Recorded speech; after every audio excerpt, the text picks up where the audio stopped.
Perkenalkan, nama saya Selen Ratu Ara dengan NIM 1910071 akan mempresentasikan hasil review saya dengan judul Bauran Kebijakan Bank Sentral.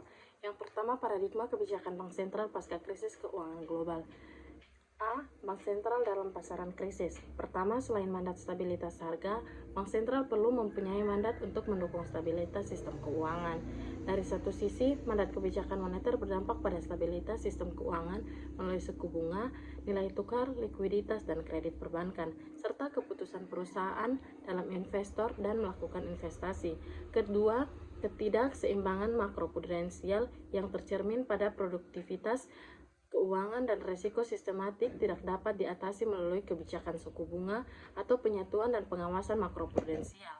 Ketiga, volatilitas aliran modal asing semakin demikian tingginya sejak krisis global. Kerangka kebijakan moneter di dalam bank sentral yang sudah mapan menjadi landasan yang kuat. Sejumlah fitur penting dari kerangka kerja yang mendukung kredibilitas kebijakan moneter itu termaksud kejelasan target inflasi yang akan dicapai, model analisis dan perkiraan makroekonomi yang kuat, konsistensi kebijakan untuk mencapai stabilitas harga dan nilai tukar. B. Konsepsi dalam bauran kebijakan bank sentral. Yang pertama, kebijakan moneter tetap diarahkan untuk mencapai stabilitas harga dengan memberi pertimbangan yang lebih pada harga aset. Yang kedua, kebijakan makroprudensial mencakup pengaturan dan pengawasan terhadap lembaga jasa keuangan dari perspektif dan berpikir pada resiko sistemik dalam kerangka mendorong SSK. Ketiga, manajemen aliran modal asing diserahkan untuk memitigasi resiko prosiklitas dan resiko sistematik yang muncul dari akumulasi utang luar negeri dan volatilitas aliran modal asing. Yang kedua adalah bauran kebijakan Bank Indonesia.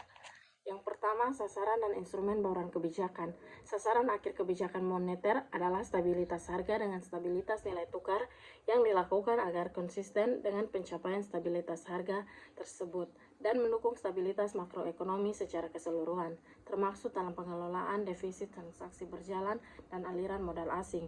Yang kedua, kebijakan suku bunga dan nilai tukar. Sesuai dengan kebijakan moneter berdasarkan ETF, keputusan atas kebijakan suku bunga diarahkan agar perakiraan inflasi ke depan berada dalam sasaran inflasi yang tepat. Yang ketiga, manajemen aliran modal asing. Manajemen aliran modal asing atau MASU di Indonesia ditujukan untuk mengkomplementasikan, bukan menggantikan kebijakan makroekonomi yang sehat. Yang keempat, kebijakan makroprudensial.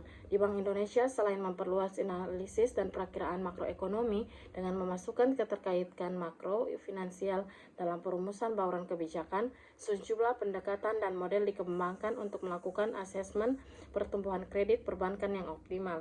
Yang kelima, peranata kelembagaan. Bank Indonesia juga menjalin koordinasi yang erat dengan pemerintah dan otoritas terkait. Koordinasi kebijakan moneter dan fiskal dilakukan antar Bank Indonesia dengan pemerintah dalam proses perumusan APBN serta aspek dan dalam pengelolaan makroekonomi, baik di tingkat pusat maupun daerah.